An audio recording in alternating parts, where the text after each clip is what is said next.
میرے دو چھوٹے سے سوال ہیں۔ پہلا، زکوٰۃ گورنمنٹ یا پرائیویٹ جاب پر کتنے پرسنٹیج ہے، 5 یا 10؟ اور دوسرا، اگر ان فیوچر اسرائیل گورنمنٹ نے ٹیمپل آف جیروسلم کو مسجد الاقصی کے پاس بنایا تو انفرادی طور پر یا اجتماعی طور پر ہم مسلمان کیا کر سکتے ہیں وہاں پر؟ جو آپ کو سیلری کی صورت میں رقم ملتی ہے اس میں 10% زکوٰۃ ہے۔ میں نے اس کے دلائل بھی بارہا بیان کر دیے ہیں۔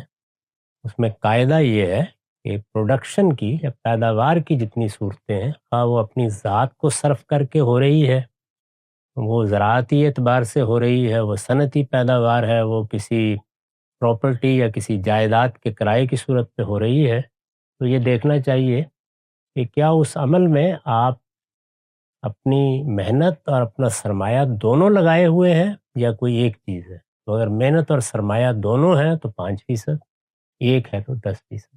تو اس کا اصول یہ ہے۔ اس کے لحاظ سے آپ اپنے کام کو بھی دیکھیے، اگر وہ صرف محنت سے حاصل ہو رہا ہے تو پھر اس میں سے 10% زکوٰۃ ہوگی۔ اور جو رقم عام طور پر ہمارے ہاں ریاست کے ادارے مستثنا قرار دیتے ہیں، وہ استثناء کا قانون اس پر بھی لاگو رہے گا۔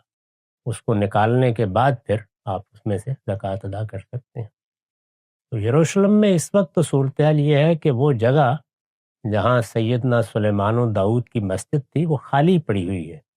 اس میں ایک چٹان پر قبہ بنا دیا گیا ہے، وہ ہمارے ہاں عبد الملک بن مروان نے بنایا تھا، اس وقت سے اسی طرح موجود ہے۔ وہ کوئی مسجد نہیں ہے، اس کو غلطی سے لوگ مسجد یا مسجد اقصی کہہ دیتے ہیں۔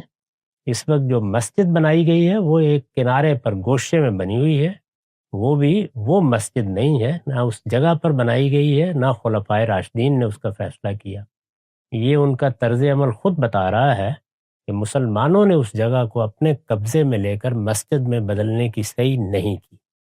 اس لیے اب یہود جو فیصلہ بھی کرے، جو اللہ تعالیٰ ان کو موقع دے گا اس کے لحاظ سے وہ کریں گے، اور کسی گروہ کے کوئی معبد بنانے میں مسلمان کبھی رکاوٹ نہیں بنتے، لوگوں کے معبد وہ کبھی برباد نہیں کرتے، اور کبھی ان کے ساتھ معبد بنانے اور اللہ کا نام لینے پر کبھی مخاصمت بھی نہیں کرتے۔